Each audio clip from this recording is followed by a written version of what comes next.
నమస్తే ఫ్రెండ్స్. ఇప్పుడు ఇక్కడ బండి కడుగుతున్న అన్న ఇంటి దగ్గర మంచి చికెన్ బిజినెస్ చేస్తుండేవాడు. సడన్ గా చికెన్ బిజినెస్ ఆపేసి కువైట్కి వచ్చాడు.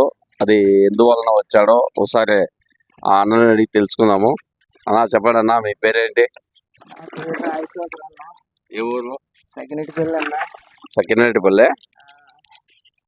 మీరు కువైట్కి వచ్చి ఎన్ని సంవత్సరాలు అవుతుందమ్మా? 4 సంవత్సరాలు ఇక్కడ, 4 సంవత్సరాలు వ్యాపారం చేసిన చికెన్ అంగడి. ఈ కరోనాలో కొద్దిగా అప్పులు అయిపోయి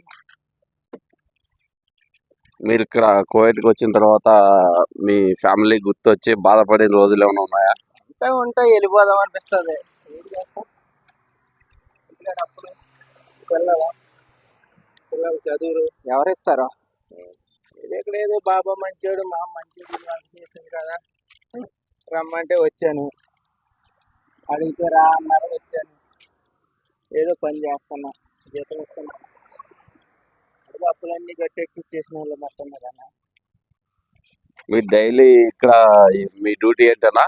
డైలీ పొద్దుటిలో అయితే ఒక 18 బళ్ళు దాకా ఉన్నాయి. ఓ పక్కన 10 కడుక్కుంటాను, ఓ పక్కన 8 కడుక్కుంటా, 7 బళ్ళు ఉంటే ఆ బళ్ళు కడుక్కుంటా. తర్వాత స్కూల్కి పిల్లల్ని తీసుకెళ్తా, తీసుకొస్తా. ఇంకా అంగడికి పోయి సామాను అన్నీ తెస్తా.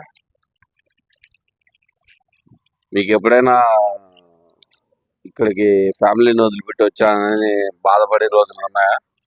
ఉంటాయి బాధపడిన రోజులు ఉంటాయి. మన ఇంటికి పోవాలనిపిస్తూ ఉంటుంది. ఏం చేస్తా ఉంటాం, తప్పదు కదా మన బతుకు.